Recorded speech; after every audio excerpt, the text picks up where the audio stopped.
मित्रांनो, गेल्या तासाला आपण दशांश अपूर्णांक म्हणजे काय याबद्दल माहिती घेतलेलीच आहे. ज्या अपूर्णांकाचा छेद 10, 100, 1000 किंवा 10च्या 10 पटीतील संख्या असते त्यालाच आपण दशांश अपूर्णांक असे म्हणतो. त्या दशांश अपूर्णांकांचे लेखन कसे करावे, वाचन कसे करावे, दशांश अपूर्णांकामध्ये शतांश स्थान व दशांश स्थान कुठे असते, त्याची स्थानिक किंमत किती असते, या सर्वांबद्दल माहिती घेतलेलीच आहे. आज आपण काय पाहणार आहोत?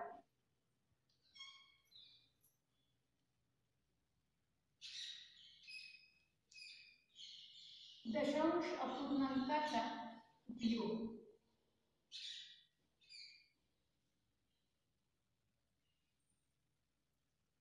आपण दुकानामध्ये गेलो तर आपल्याला दुकानदाराला पैसे देऊन एखादी वस्तू विकत घ्यावी लागते, म्हणजेच आपण चलनाचा वापर करतो.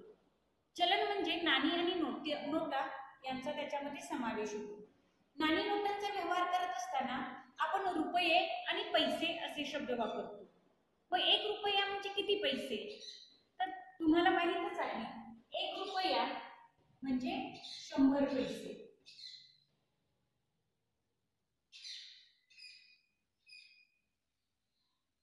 हे रुपयाचे चिन्ह आहे.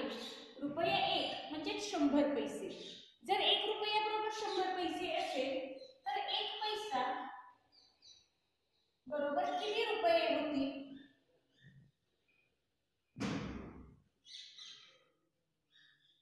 1 रुपया बरोबर 100 पैसे आहे, म्हणून 1 पैसा बरोबर किती रुपये? आपल्याला काय करावे लागेल? 1 पैसा बरोबर किती रुपये हे शोधण्यासाठी 1 पैशाला 100 ने भागावे लागेल. 100 ने का भागावे लागेल?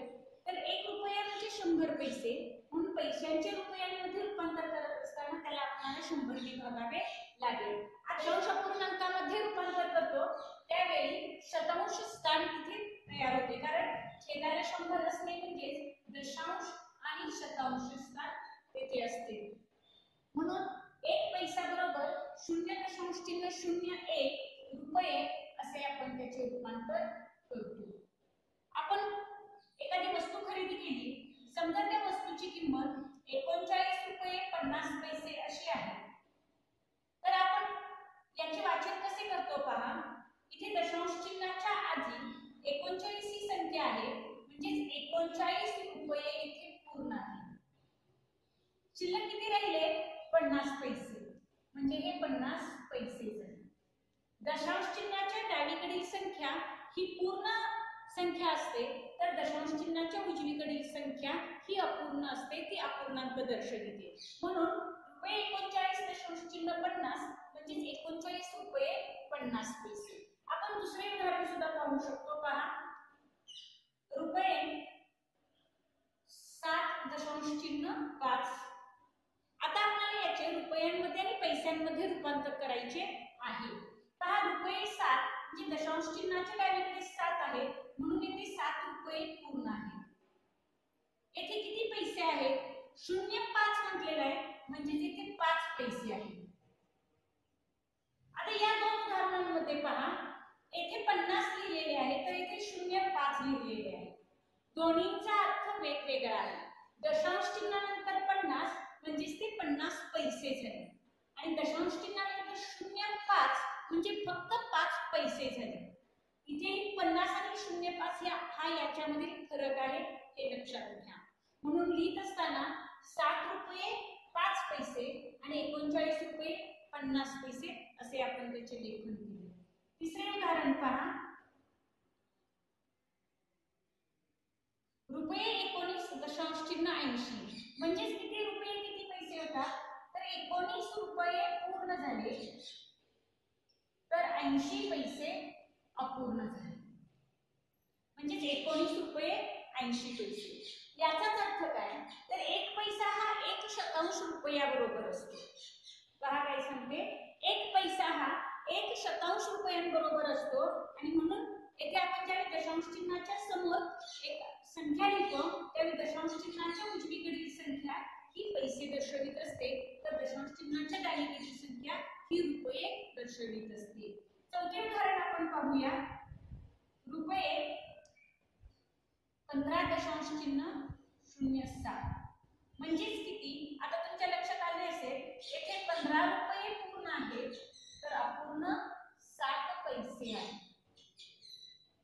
आणि आता शेवटचे उदाहरण पहा. रुपये 8 रुपये 8 पैसे. 8 दशांश चिन्ह 8 म्हणजेच किती तर पहा 8 दशांश चिन्ह म्हणजे 8 रुपये आणि 8 पैसे असं म्हटलेले म्हणजे त्याचा अर्थ 80 पैसे असा होतो. 8 च्या आधी शून्य नाहीये आणि म्हणून 8 च्या उजवीकडे आपण शून्य देऊ शकतो. 8 पैसे म्हणजे किती 8 दशांश चिन्ह 8 हे दशांश स्थान आहे. दशांश स्थानाचा छेद 10 असतो म्हणून इथे 80 पैसे आलेले आहेत. 8 दशांश चिन्ह 8 म्हणजे 8 रुपये 80 पैसे असे त्याचे आपण वाचन करतो. आता पहा तुम्हाला प्रश्न कसा येतो तर खाली दिलेल्या रुपयांचे रुपये आणि पैसे असे रूपांतर करा. येथे दशांश पूर्णांकामध्ये दिलेल्या संख्येचे आपण रुपये आणि पैसे याच्यामध्ये रूपांतर केलेले आहे. किती रुपये किती पैसे सांगा असेही या प्रश्नासाठी तुम्हाला सूचना येते. आता पहा प्रश्न असा येतो किती रुपये ते दशांश रूपात लिहा. किती रुपये ते दशांश रूपात लिहा. पहा पहिले उदाहरण आपण पाहूया. 8 रुपये 25 पैसे. आता हे रुपये पैसे आपल्याला दशांश चिन्हाचा वापर करून लिहायचे आहे. 8 रुपये पूर्ण आहे म्हणून इथे आपण लिहूया रुपये 8. 8 रुपये पूर्ण झाले. दशांश चिन्हानंतर दिलेली जी संख्या आहे ती पैसे म्हणून आपण लिहिणार आहोत म्हणजे ते झाले 25 पैसे. रुपये 8 दशांश चिन्ह 25 पैसे 25. त्यानंतर दुसरे उदाहरण पहा. 21 रुपये 75 पैसे. इथे आता पूर्ण आपल्याला किती दिसतात तर 21 ही संख्या आपल्याला पूर्ण दिसते. 21 रुपये सांगितलेले आहेत. त्यानंतर दशांश चिन्ह देऊन आपण आता लिहिणार आहोत 75 म्हणजे रुपये 21 दशांश चिन्ह 75 असे आपण त्याचे वाचन करणार आहोत. त्यानंतर तिसरे उदाहरण पहा. 730 पैसे. 730 पैशांचे आपल्याला रुपये मध्ये प्रथम रूपांतर करून घेतले पाहिजे. आता इथे पहा 1 रुपया म्हणजे 100 पैसे. मग इथे किती पैसे आहेत 730 पैसे आहेत. 1 रुपयाबरोबर जर 100 पैसे असतील तर याच्यामधून 700 पैसे बाजूला निघतात म्हणजे 700 अधिक 30 असे आपण करू शकतो. मग 700 म्हणजे किती रुपये होतात तर 700 म्हणजे 7 रुपये होतात आणि हे वरचे जे राहिलेले 30 आहेत ते 30 पैसे होतात. आणि मग आपल्याला इथे उत्तर मिळतं 7 रुपये 30 पैसे किंवा रुपये 7 दशांश चिन्ह 30. 730 पैशांचं आपण कसे रूपांतर केलं पहा. 730 मध्ये 1 रुपयाबरोबर 100 पैसे म्हणून 7 रुपयाबरोबर 700 पैसे. 700 पैसे होते म्हणून इथे 700 घेतले उरले 30 अधिक 30 केले 700 पैसे म्हणजे 7 रुपये आणि 30 पैसे असे आपण त्याचे दशांश रूपामध्ये रूपांतर केले. पुढचे उदाहरण पहा. 18 रुपये 4 पैसे. येथे पहा एकूण किती रुपये पूर्ण आहेत 18 रुपये पूर्ण आहेत. दशांश चिन्ह दिलेले आहे. 4 पैसे म्हटलेले आहेत. आपण जर फक्त 4 पैसे लिहिलो तर त्याचा अर्थ होतो 40 पैसे. इथे पहा इथे दशांश चिन्हानंतर एक दशांश आणि शतांश असे दोन स्थान आले पाहिजे. येथे दोन स्थान नाही 4 पैसे फक्त म्हटले. प्रथम आपण दशांश स्थान घेतले आणि शतांश स्थानी 4 दिले. इथे आपण आपल्याला उत्तर मिळाले रुपये 18 दशांश चिन्ह 04 म्हणजे 4 पैसे ज्यावेळी असतील त्यावेळी आपण 04 असे लिहिणार आहोत. पुढचे उदाहरण पहा. 9 रुपये 2 पैसे. पहा याचे रूपांतर कसे होईल. रुपये 9 आणि दशांश चिन्हानंतर फक्त 2 पैसे असल्यामुळे 02 असे आपण त्याचे लेखन करणार आहोत. येथे पहा येथे दशांश आणि शतांश अशी दोन्ही स्थान असल्यामुळे दशांश चिन्हानंतर आपण दिलेली संख्याच लिहिलो पैशाच्या रूपांमध्ये, पण इथे फक्त शतांश स्थान दिलेली असल्यामुळे आपल्याला दशांश स्थान तिथे लिहावे लागले आणि म्हणून आपण दशांश स्थानी लिहिले 0 आणि अशा पद्धतीने 11 रुपये 4 पैसे म्हणजे रुपये 18.04 किंवा 9 रुपये 2 पैसे म्हणजे रुपये 9.02 असे आपण त्याचे लेखन केलेले आहे। एखाद्या राशीच्या मोठ्या एककाचे 10 किंवा 100 भाग करून लहान एकक निश्चित केले जातात तेव्हा त्या राशीचे लेखन हे दशमान पद्धतीत केलेले आहे असे म्हटले जाते। आता आपण अंतर मोजण्यासाठी जे मीटर आणि सेंटीमीटर वापरले जाते त्याचे परस्पर रूपांतर कसे केले जाते ते पाहूया। पहा, 1 मीटर बरोबर 100 सेंटीमीटर। 1 मीटर बरोबर जर 100 सेंटीमीटर असेल तर 1 सेंटीमीटर बरोबर किती मीटर होईल त्याचे आहे।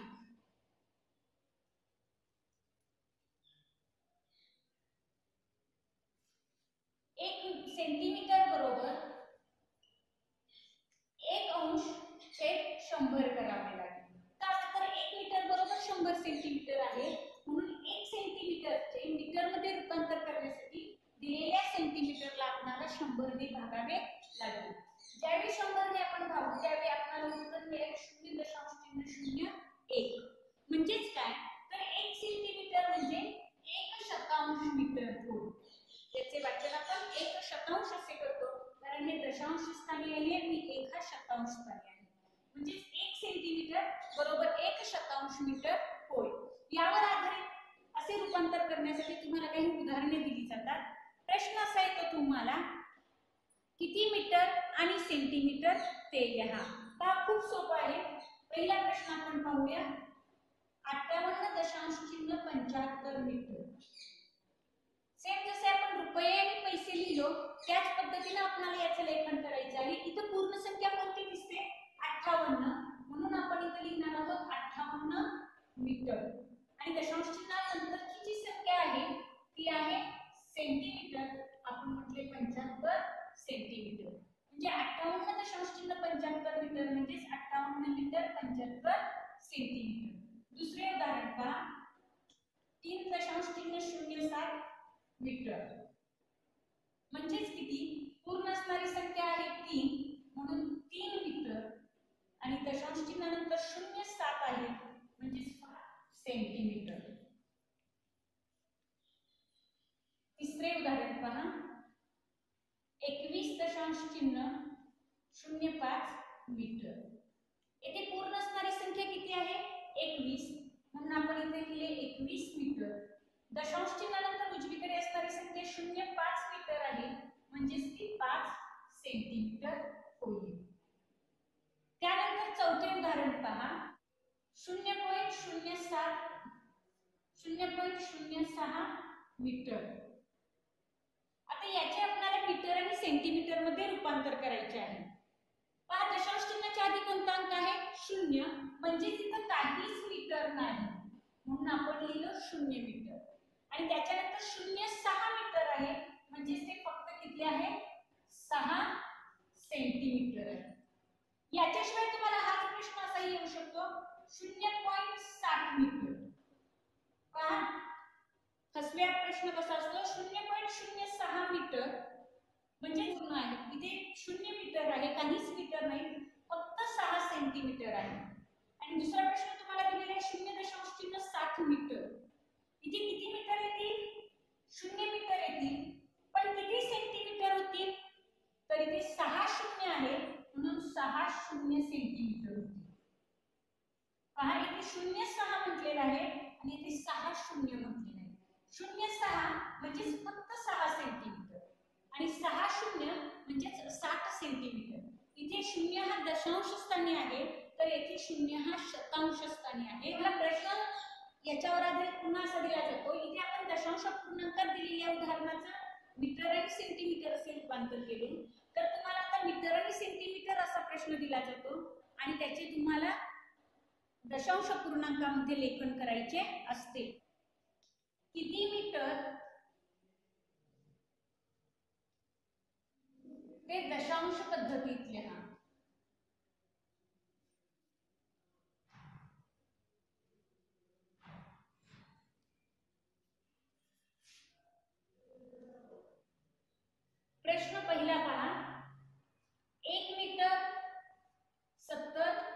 सेंटीमीटर.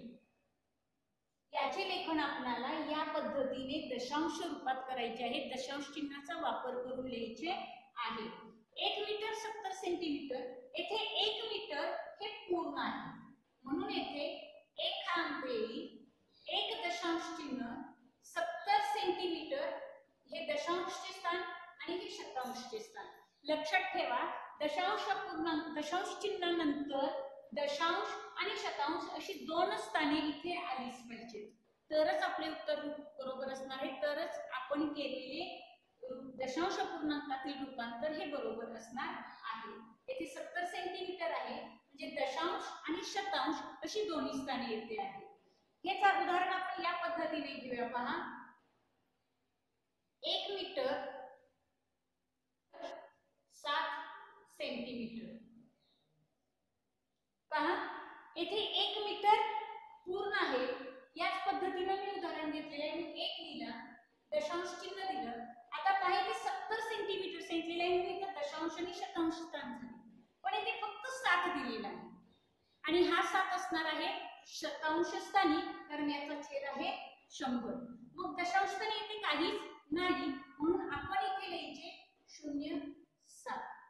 हे झाले दशांश स्थान आणि इथे दिलेले जो अंक असणार आहे तो असणार आहे शतांश स्थानी.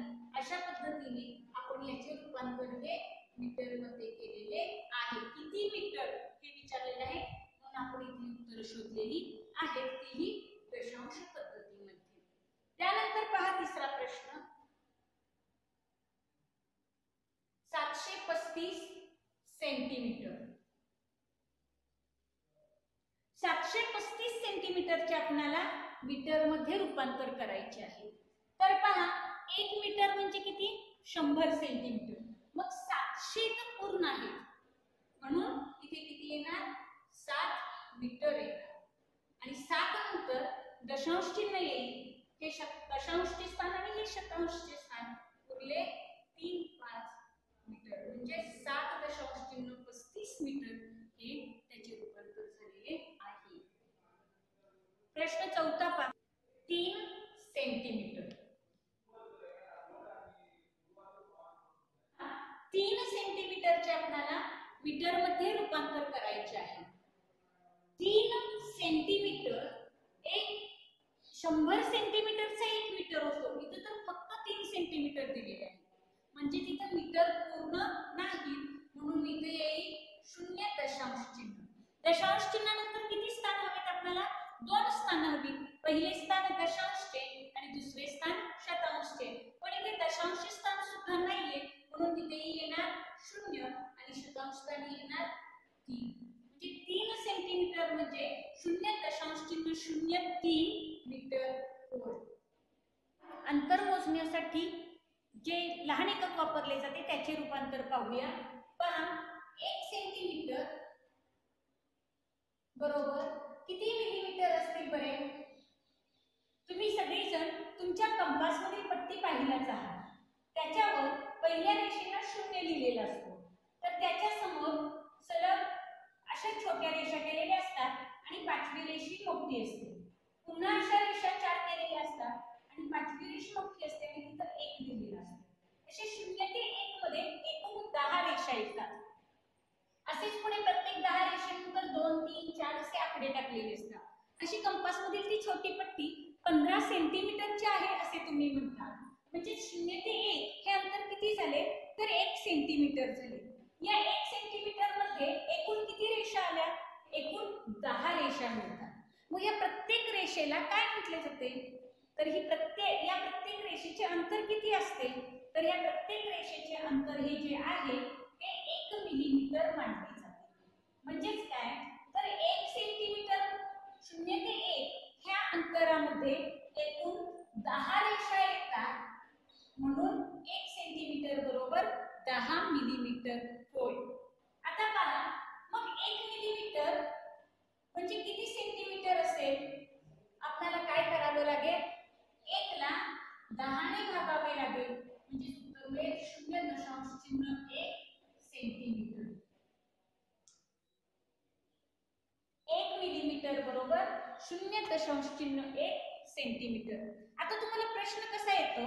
किती सेंटीमीटर आणि किती मिलीमीटर हे लिहा. पहा आता आपण प्रश्न पहिला सोडवूया. 6.7 सेंटीमीटर. इथे एक गोष्ट लक्षात ठेवा की डावीकडील जी संख्या असते दशांश चिन्हाच्या डावीकडील संख्या ही मोठं एकक दर्शवत असते, तर दशांश चिन्हाच्या उजवीकडील संख्या ही छोटं एकक सांगत असते. आता इथे सेंटीमीटर हे मोठे आहे आणि मिलीमीटर हे लहान एकक आहे. म्हणजे 6.7 म्हणजे 6 सेंटीमीटर 7 मिलीमीटर. त्यानंतर दुसरे उदाहरण पहा. 5.3 सेंटीमीटर. आता किती सेंटीमीटर येतील पहा. 5 सेंटीमीटर आणि दशांश चिन्हानंतर असणारा 3 हा मिलीमीटर असणार आहे. त्यानंतर तिसरे उदाहरण पहा. 0.8 सेंटीमीटर. या उदाहरणामध्ये डावीकडे 0 आहे आणि ही संख्या 0 सेंटीमीटर दर्शवते, म्हणजे काहीच सेंटीमीटर नाही. आणि दशांश चिन्हानंतर 8 म्हणजे ती किती आहे 8 मिलीमीटर, म्हणजे पट्टीवरच्या शून्यापासूनची 8वी रेष हे त्याचे अंतर येतं. त्यानंतर चौथे उदाहरण पहा.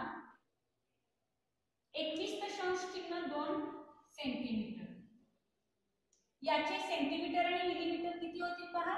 21 ही पूर्ण संख्या आहे म्हणून 21 सेंटीमीटर आणि दशांश चिन्हानंतर 2 आहे म्हणून 2 मिलीमीटर. आता पहा पाचवे उदाहरण. 0.3 सेंटीमीटर. याचे लेखन कसे होईल. इथे 0 आहे म्हणून 0 सेंटीमीटर आणि दशांश चिन्हानंतर आहे 3 म्हणून येईल 3 मिलीमीटर. दिलेल्या दशांश अपूर्णांकातील उदाहरणाचे आपण सेंटीमीटर आणि मिलीमीटर असे रूपांतर केले. आता तुम्हाला प्रश्न कसा येतो पहा. किती सेंटीमीटर ते दशांश पद्धतीत लिहा.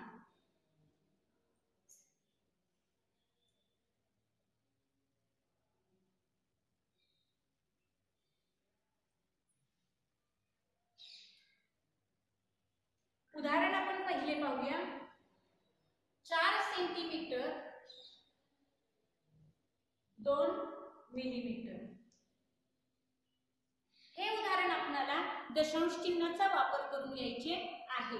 पहिल्यांदा एकक बघा. इथे सेंटीमीटर आहे, इथे मिलीमीटर आहे. 4 सेंटीमीटर पूर्ण आहे म्हणून इथे लिहिले 4. त्यानंतर देऊया दशांश चिन्ह. किती मिलीमीटर सांगितलेले आहे 2 मिलीमीटर. दशांश चिन्हानंतर एकच अंक जर आपण घेतला तरच त्याचे सेंटीमीटर मध्ये रूपांतर होते, कारण इथे छेदस्थानी 10 आहे. दशांश स्थानाची तर फक्त गरज असते.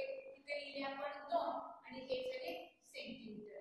4 दशांश चिन्ह 2 सेंटीमीटर हे आपल्याला उत्तर मिळाले. दुसरे उदाहरण पहा.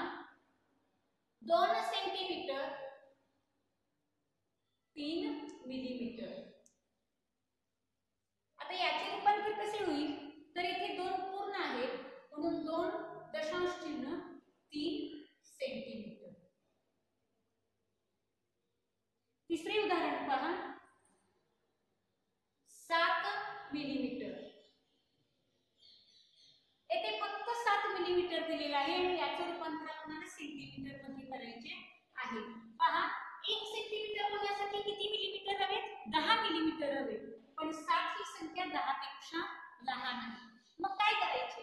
तर 1 मिलीमीटर बरोबर किती सेंटीमीटर आहे 0.1 सेंटीमीटर आहे, म्हणजे दशांश स्थान तिथे आहे आणि म्हणून 7 मिलीमीटर बरोबर किती होईल 0., कारण 10 असतील तरच 1 सेंटीमीटर होतो. इथे 10 पेक्षा लहान संख्या आहे म्हणून 0 सेंटीमीटर होते आणि 7 मिलीमीटर आहे तसेच आहे, म्हणजे 0.7 सेंटीमीटर असे त्याचे रूपांतर झाले.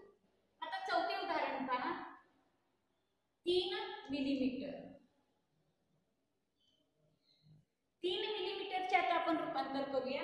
3 मिलीमीटर ही संख्या सुद्धा 10 मिलीमीटर पेक्षा लहान आहे. मग 10 मिलीमीटर म्हणजे 1 सेंटीमीटर होतो म्हणून इथे 0 सेंटीमीटर येतील. दशांश चिन्ह दिले